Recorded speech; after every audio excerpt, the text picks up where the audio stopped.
everyone, welcome to Gyanful Media. Today we'll be discussing a very important topic. अगर आप UGC net की preparation कर रहे हैं तो पेपर 1 के लिए बहुत इंपॉर्टेंट है, साथ ही साथ पेपर 2 के लिए। और अगर आप किसी भी कॉम्पिटिटिव एग्जाम की तैयारी कर रहे हैं with mass communication as your subject, maybe you are preparing for a entrance exam, PhD entrance exam, कोई भी एग्जाम की, तो हम जिस टॉपिक पे आज बात करने वाले हैं वो है barriers of communication. So barriers of communication एक बहुत ही इंपॉर्टेंट टॉपिक हो जाता है as far as mass communication is concern. कई तरह के बैरियर्स होते हैं जिनके बारे में हम बात करेंगे, लेकिन आज हम बात करेंगे सीमेंटिक बैरियर की। अगर आप चैनल पे नए हैं तो प्लीज ज्ञानफुल मीडिया को सब्सक्राइब करना ना भूलिएगा। Please do like the video and अपने सोशल मीडिया हैंडल्स पे इस वीडियो को जरूर शेयर करिएगा। चलिए आज का वीडियो शुरू करते हैं। तो कई सारे बैरियर्स जो हैं वो कम्युनिकेशन प्रोसेस को हिंडर करते हैं to complete the process and that leads to the failure of communication. क्या क्या बैरियर्स हो सकते हैं संभावित? एक होता है सीमेंटिक बैरियर, एक होता है psychological barrier, third one is organisational barrier, इसके साथ ही cultural barrier, physical barriers and साथ ही साथ सोशियोलॉजिकल बैरियर्स भी होते हैं जो कम्युनिकेशन प्रोसेस को हैमर करते हैं या कंप्लीट होने नहीं देते। इनके बारे में समझना बहुत ही जरूरी है क्योंकि एक तो थ्योरेटिकल पॉइंट ऑफ व्यू से इंपॉर्टेंट है, दूसरा आपके competitive exam point of view से इंपॉर्टेंट है।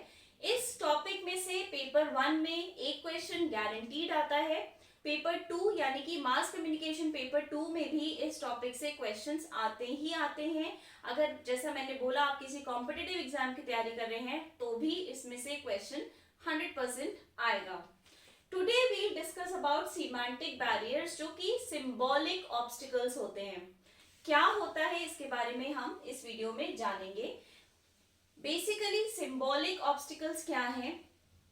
अगर मैंने आपसे कुछ कहा और आपको मेरी लैंग्वेज ही नहीं आती है, इफ आई एम टॉकिंग से इन सम अदर लैंग्वेज, और आप किसी और से फॉर एग्जांपल आप एक साउथ इंडिया को बिलोंग करते हैं, मैं एक नॉर्थ इंडिया को बिलोंग करती हूँ, अगर मैं आपसे हिंदी में बात कर रही हूँ तो कुछ परसेंट चांसेस हैं कि आप मेरी भाषा को नहीं समझ पाएंगे। इसका मतलब कि कम्युनिकेशन फेलियर हो गया वहां पे।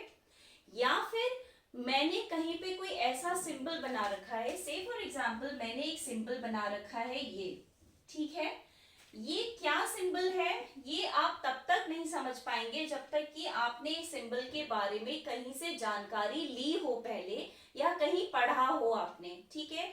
तो कुछ तो स्टैंडर्ड सिंबल्स होते हैं, साइनेजेस होते हैं, जैसे कि वॉशरूम में सिंबल्स होते हैं girl and male and female का, जिसे आप क्लियरली समझ सकते हैं। डेंजर का होता है, क्रॉस होता है, उसे आप क्लियरली समझ सकते हैं। लेकिन ये सिंबल जो थोड़ा सा यूनिक लग रहा है, मेरे लिए ये स्टॉप का सिंबल होगा, लेकिन आपके लिए ये समझ पाना मुश्किल होगा जब तक कि आपने इसके बारे में पहले से जानकारी ना ली हो, ठीक है। दो तरीके बेसिकली थ्योरेटिकली हमने दो कैटेगरीज में डिवाइड किया है सीमेंटिक बैरियर्स को, यानी कि सिंबॉलिक ऑब्स्टिकल्स को। One is denotative, second is connotative. Denotative मतलब कि जो मैं कह रही हूं वो क्या डिनोट करता है। कह रही हूं can be the words that I am speaking और can be the symbol that I am using. So what is that denoting? It comes under denotative. For example, if I use the word braces, ठीक है, अगर मैं braces word का use करती हूँ, मेरे लिए braces का मीनिंग है जो दांत में दांतों के स्ट्रक्चर को ठीक करने के लिए लगाया जाता है, वो ब्रेसेस। लेकिन आपके लिए वो ब्रेसेस का मीनिंग कुछ और हो सकता है, मे बी सपोर्ट हो सकता है, मे बी कोई बाउंड्री हो सकती है, कुछ भी हो सकता है। So it comes with different meaning, यानी कि इस वर्ड का मीनिंग अलग डिनोट करता है मेरी लैंग्वेज में, और आपकी लैंग्वेज या आपकी समझ के हिसाब से ये अलग डिनोट करता है। So this is denotative. अब आपके एग्जाम में कोई स्टेटमेंट आ जाएगी और वो आपसे पूछेंगे कि ये कौन सा तरह का सिमेंटिक बैरियर है, ये डिनोटेटिव है, ये कॉनोटेटिव है, या फिर वो कोई और 2 ऑप्शन साथ में दे सकते हैं, ठीक है। तो इस तरह के क्वेश्चंस आपके एग्जाम में पूछे जाते हैं, कोई भी कॉम्पिटिटिव एग्जाम हो। Second category is connotative. Connotative मतलब कि एक वर्ड का मीनिंग क्या है, ठीक है। वो मीनिंग एक वर्ड, दो मीनिंग का एक वर्ड होता है कभी कभी, ठीक है। So a word comes with a negative connotation, a word comes with a positive connotation. For example, मेरे लिए अगर मैं बोलूं अरे वाह, ठीक है, तो वाह मतलब कि अच्छा, क्लियर है, ये एक पॉजिटिव वर्ड है, ठीक है। अगर मैं सिर्फ बोलूं अरे, ठीक है, मैंने सिर्फ बोला अरे, तो अरे मतलब कि सरप्राइज भी हो सकता है, दुख भी हो सकता है। आपने मुझे कोई बात कही, मुझे उस पर बहुत आश्चर्य हुआ, मैं कहूंगी अरे, ठीक है। आपने मुझसे कोई बात की जो थोड़ी दुखद थी, तो मैं कहूंगी अरे। यानी कि मैं किस तरह से बोल रही हूं, कौन सी कॉनोटेशन के साथ वो वर्ड आ रहा है, वो एक सिमेंटिक लैंग्वेज है। अब वो बैरियर कैसे होगा, क्योंकि आप लोगों ने ये एक्सपीरियंस किया होगा कि जब भी हम मोबाइल पे व्हाट्सएप लिखते हैं तो हम कहना कुछ चाहते हैं लेकिन सामने वाला समझ कुछ और जाता है। तो ये क्यों होता है, बिकॉज ऑफ सिमेंटिक बैरियर, ठीक है। I hope it's clear. अगर क्लियर नहीं है तो प्लीज कमेंट में मुझे बताइएगा, और अगर आपको समझ में आ रहा है कुछ तो भी प्लीज कमेंट करके बताइएगा। तो व्हाट्सएप में क्या होता है, हमने लिखा कोई बात, मान लीजिए आपके किसी फ्रेंड ने आपको एक दुखद बात बताई कि उनका कॉम्पिटिटिव एग्जाम में सिलेक्शन नहीं हुआ, ठीक है।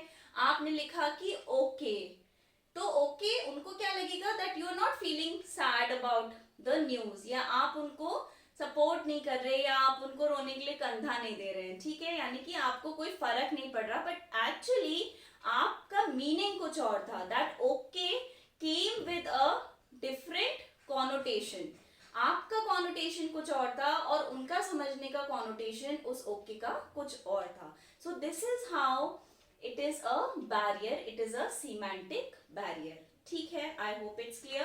अब कॉजेस क्या होते हैं इस तरह के बैरियर के। One major cause of semantic barrier is culture.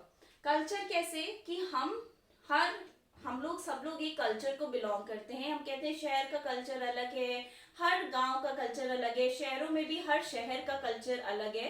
तो हर जगह के एरिया के जो कल्चर में हम लोग डिवाइडेड हैं, वहां पे सोचने और समझने की क्षमता भी हमारी अलग है।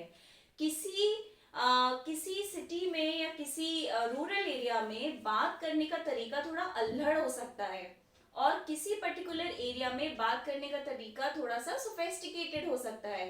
तो सोफेस्टिकेटेड एरिया को बिलोंग करने वाले व्यक्ति को ये लगेगा कि जिसका तरीका अल्हड़ है वो हमें डांट रहा है, या वो हमसे ठीक से बात नहीं कर रहा है, यानी कि एक कम्युनिकेशन बैरियर हो गया, राइट। इंटेंशन वो नहीं थे, कॉनोटेशन भी उनकी बातों का वैसा नहीं था, लेकिन समझने में डिफरेंस आ गया because of the cultural differences.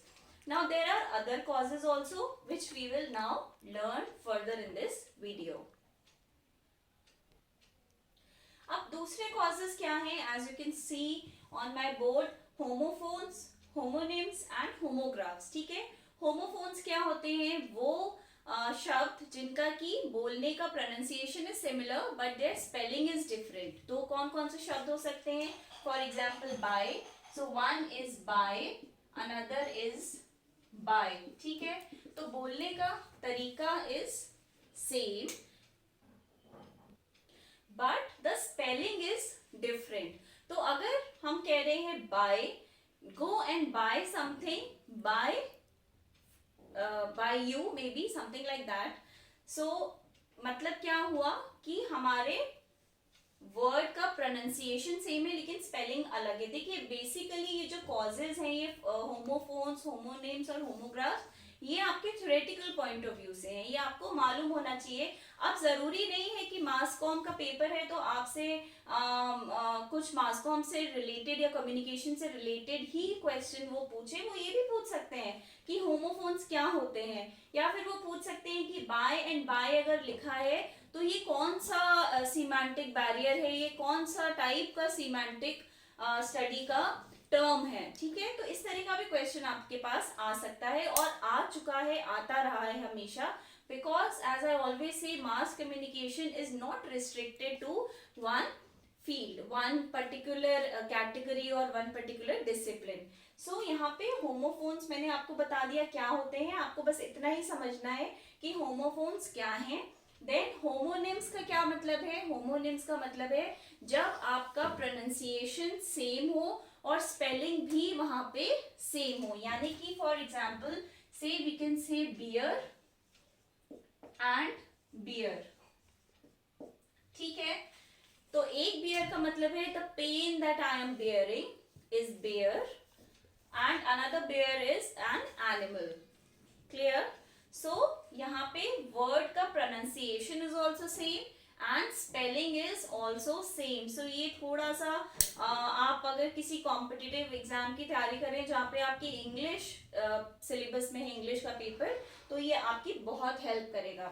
I hope it's clear. Homonyms क्या है, then comes homographs. So homographs are words which have same spelling but different meaning. Here example can be okay, say for example content, ठीक है, and content. So content and content, यहाँ पे spelling is same but the pronunciation is different and also the meaning is different. So these words are homographs. एक content का meaning है, जो pronunciation है content means कि आप अपने आप में सेटिस्फाइड हैं, you are content with in yourself. Another word says content but the spelling is same, see the spelling is same and the pronunciation is different. So content means कि आपके exam के paper में क्या content है, so that is content, ठीक है। So these are basic three causes. Theoretically bifurcation है कि सिमेंटिक बैरियर्स के कॉजेज क्या होते हैं। मेजर कॉज जो है कल्चर डिफरेंस, एक मेजर कॉज है सिमेंटिक बैरियर्स का, और एक और कॉज है विच इज लैंग्वेज। लेकिन हम लैंग्वेज को अलग से नहीं बताते इसलिए कि वो कल्चर में ही आ जाती है। When you belong to different culture you will, there are high chances that you will have a different language also. So I hope आपको ये वीडियो पसंद आया होगा, प्रिपरेशन में आपकी कुछ हेल्प हुई होगी। So please do like the video. Also do not forget to subscribe to ज्ञान for media and अपने social media handles पे इसको share करना ना भूलिएगा। You can also follow us on our social media handle on Facebook and Instagram.